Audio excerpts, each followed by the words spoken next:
क्या आपको पता है सुप्रीम कोर्ट में अलग अलग तरह के लॉयर्स होते हैं और ये बाकी लॉयर्स से डिफरेंट है। Hello, I am Monika Kasturi, practising advocate before Supreme Court and इस वीडियो में आप ये जान सकते हैं कि मैं किस टाइप के एडवोकेट हूँ। इन एक्ट्स एंड रूल्स के हिसाब से सुप्रीम कोर्ट के सामने 3 टाइप के एडवोकेट्स प्रैक्टिस कर सकते हैं: senior advocates, advocates on record and other advocates. अब इन तीनों में से एक ऐसे टाइप ऑफ एडवोकेट्स होते हैं जो सुप्रीम कोर्ट के सामने सबसे ज्यादा इंपॉर्टेंट होते हैं, जो मैं आगे वीडियो में आपको बताऊंगी।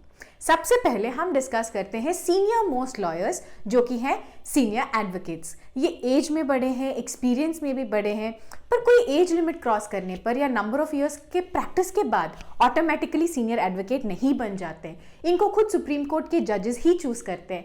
हर साल बहुत सारे सीनियर लॉयर्स अप्लाई करते हैं, तो उनका पूरा ट्रैक रिकॉर्ड देखते हैं, आर्ग्यूड केसेस को देखते हैं, नॉलेज, बिहेवियर, ये सब कंसिडर करने के बाद सुप्रीम कोर्ट खुद उनको सीनियर एडवोकेट का टाइटल या डेजिग्नेशन देता है। इसीलिए हम इन सीनियर एडवोकेट्स को डेजिग्नेटेड सीनियर एडवोकेट्स भी बोलते हैं। अब जो भी ब्लैक गाउन वो पहनते हैं वो रेगुलर ब्लैक गाउन से काफी अलग होता है। आप कोर्ट में जाके उनको आइडेंटिफाई भी कर सकते हो। अभिषेक मनु सिंघवी, मुकुल रोहतगी, अरविंद दत्तार, इंदिरा जयसिंह, ऐश्वर्या बाटी, ऐसे बहुत सारे पॉपुलर सीनियर एडवोकेट्स हैं सुप्रीम कोर्ट में। कोई भी सीनियर एडवोकेट अपने खुद के नाम से केसेस फाइल नहीं कर सकते। ये रूल सिर्फ सुप्रीम कोर्ट में ही नहीं, इंडिया के सारे कोर्ट्स में यही रूल एप्लीकेबल है। हमेशा एक जूनियर के थ्रू ही सीनियर एडवोकेट्स केसेस आर्ग्यू कर सकते हैं। इसका रीजन ये है कि सीनियर एडवोकेट्स कोई भी क्लाइंट से रोजाना बात नहीं कर सकते, उनको अप्रोच करना मना है। जूनियर्स क्लाइंट के पास जाते हैं, केसेस ले आते हैं और वो सीनियर एडवोकेट्स के पास यही केसेस लेके जाते हैं। ये सुप्रीम कोर्ट के सीनियर एडवोकेट्स को लेकर एक बहुत ही दिलचस्प चीज है, मैं आगे आपको बताती हूँ। अब आते हैं सुप्रीम कोर्ट के सबसे मोस्ट इंपॉर्टेंट एडवोकेट्स, जो होते हैं एडवोकेट्स ऑन रिकॉर्ड।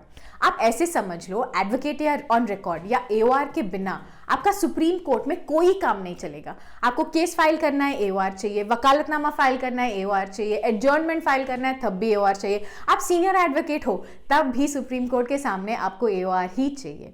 अब एओआर बनने के लिए आपको एओआर का एग्जाम क्लियर करना होता है और ये एग्जाम खुद सुप्रीम कोर्ट कंडक्ट करती है। काफी टफ एग्जाम होता है, नंबर ऑफ अटेम्प्ट्स भी कम होते हैं और बहुत लंबा एग्जाम होता है 4 सब्जेक्टिव पेपर्स के साथ। और ऐसे टफ एग्जाम इसीलिए होता है ताकि सुप्रीम कोर्ट का जो वैल्यूएबल टाइम है वो कोई आलतू फालतू केसेस में वेस्ट ना हो। अब ये एओआर का एग्जाम का कॉन्सेप्ट सिर्फ सुप्रीम कोर्ट में होता है। जब यही एओआर हाई कोर्ट में या डिस्ट्रिक्ट कोर्ट में प्रैक्टिस करने जाते हैं तो वहां के नॉर्मल लॉयर्स के ही बराबर है, उनको कोई स्पेशल प्रिविलेजेस नहीं मिलते। अब ये हाई कोर्ट से याद आया, जो भी आप हाई कोर्ट में रिटायर्ड जजेस देखते हो वो ऑटोमेटिकली सुप्रीम कोर्ट के सामने डेजिग्नेटेड सीनियर एडवोकेट बन जाते हैं। अब ये जो सीनियर एडवोकेट्स होते हैं वो आप हाई कोर्ट में भी बन सकते हो। अगर आपको एओआर या सीनियर एडवोकेट्स को लेके कुछ भी डाउट्स हो तो आप मुझे कमेंट्स में पूछिए। अब चलते हैं तीसरे टाइप ऑफ एडवोकेट्स के बारे में। अगर आप सीनियर एडवोकेट नहीं हो, एओआर भी नहीं हो, तो क्या आप तब भी सुप्रीम कोर्ट के सामने प्रैक्टिस कर सकते हैं? हाँ, अगर आप एआईबी क्लियर करके एक एडवोकेट हैं तो आप सुप्रीम कोर्ट में प्रैक्टिस कर सकते हैं, पर आप अकेले प्रैक्टिस नहीं कर सकते। आपको एक एओआर के साथ जुड़कर अपना प्रैक्टिस चलाना होगा। ऐसे केसेस में हर केस में एओआर का फीस देना होता है आपका एओआर को। इसके अलावा आपका सब कुछ नॉर्मल ही चलता है, अपना ऑर्डिनरी केस के हिसाब से ही आप डायरेक्टली क्लाइंट से बात करेंगे और अपना पूरा काम करते रहेंगे और अपना प्रैक्टिस चलाएंगे। तो मैं अब कौन सी एडवोकेट हूँ? मैं बिलोंग करती हूँ 3rd कैटेगरी में। एओआर के साथ जुड़कर मैं अपनी खुद की प्रैक्टिस चलाती हूँ सुप्रीम कोर्ट में और अभी मैं सुप्रीम कोर्ट में ही प्रैक्टिस करती हूँ। कॉलेज के बाद मैंने सुप्रीम कोर्ट का जुडिशियल क्लर्कशिप एग्जाम क्लियर किया था एंड तब मैंने 1 साल सुप्रीम कोर्ट के जज जस्टिस रोहिंटन नरिमन के साथ काम किया। तब से मैं सुप्रीम कोर्ट में ही प्रैक्टिस कर रही हूँ एंड शायद 1-2 साल में मैं एओआर भी बन जाऊंगी। अब वही टाइम था जब मैंने सुप्रीम कोर्ट के फंक्शनिंग और प्रोसीजर के बारे में इन एंड आउट बहुत कुछ सीखा। लॉर्डशिप के साथ काफी जजमेंट्स में काम किया और उनसे भी बहुत कुछ सीखा। तो इस चैनल पर मैं सुप्रीम कोर्ट को लेकर आपके साथ काफी प्रैक्टिकल चीजें शेयर करूंगी, जो भी मैंने अपने खुद के पर्सनल एक्सपीरियंस से सीखा है। तो डेफिनेटली आप चैनल को सब्सक्राइब कर लीजिए।